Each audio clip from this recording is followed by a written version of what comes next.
Europe 1. Le grand direct des médias, Jean-Marc Morandini. Et le fait média du jour, c'est donc cet incroyable mensonge d'un comédien américain qu'on a choisi de vous raconter ce matin. Depuis des années, ce comédien affirmait avoir survécu miraculeusement aux attentats du 11 septembre 2001 à New York. Mais aujourd'hui, son histoire vole littéralement en éclats. Jérôme Ivanichenko, bonjour. Bonjour Jean-Marc. Vous êtes notre expert média, alors racontez-nous l'histoire incroyable de ce comédien mythomane. Alors, il s'appelle Steve Rannazzisi, il est âgé de 37 ans, il a joué dans quelques films, mais sa notoriété, il la doit surtout à son rôle récurrent dans la série The League. Ce qui fait sa particularité, c'est son parcours, pour le moins atypique. Steve Rannazzisi est devenu comédien sur le tard, après un changement de vie plutôt radical. Ce virage dans sa carrière, il l'a amorcé au lendemain d'un événement dont on se souvient tous, c'était le 11 septembre 2001, les attentats du World Trade Center. À l'époque, Steve Rannazzisi travaille dans la finance, il est gestionnaire de compte pour la banque d'investissement Merrill Lynch.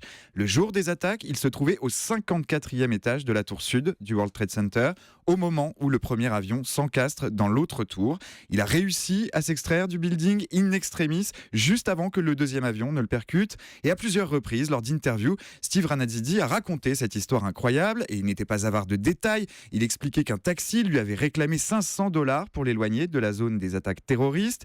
Des attaques qui ont fait basculer les destins de milliers de personnes, de millions de personnes même. Ces événements, ils ont aussi ouvert les yeux de Steve Rannazzisi. C'est à ce moment très précis qu'il a décidé de vivre enfin son rêve et de se lancer dans une carrière de comédien. Alors ça, c'est l'histoire officielle, en tout cas l'histoire qu'il raconte. Or voilà, cette histoire est inventée de toutes pièces. Oui, et c'est le New York Times qui l'a révélé hier. Le 11 septembre 2001, Steve Rannazzisi se trouvait bien à New York, mais pas vraiment là où il prétend être. Il se trouvait en réalité dans le quartier de Midtown, à 2 km au nord du World Trade Center. Et puis il ne travaillait pas non plus pour Merrill Lynch, qui n'a d'ailleurs jamais été son employeur et qui n'a jamais eu non plus de bureau dans les tours jumelles.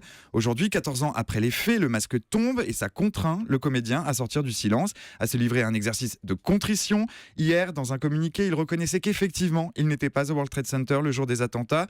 Il juge ses propos inexcusables. Je cite, « J'ai été irrespectueux vis-à-vis de ceux qui ont péri et de ceux qui ont perdu un être cher. Comment pourrais-je désormais demander à mes enfants d'être honnêtes alors que je ne l'ai pas été ?» Alors clairement, aujourd'hui, comment est-ce qu'il explique ce mensonge ? Alors il explique ses affabulations par son âge. Il se décrit à l'époque comme un jeune homme immature. Il a commencé à raconter cette histoire en répondant à ses premières interviews en tant que comédien. Il cherchait quelque chose à dire et comme il se trouvait bel et bien à New York le 11 septembre 2001, il s'est engouffré dans un mensonge qu'il a dépassé au fil du temps. Aujourd'hui, le comédien affirme avoir honte et il ne demande qu'une chose, le pardon. Alors ses employeurs vont-ils lui accorder ? Rien de moins sûr. Steve Rannazzisi prête son nom et son image pour une grande chaîne de restaurants aux États-Unis. Et depuis les révélations d'hier, cette enseigne affirme réfléchir aux suites à donner à leur collaboration.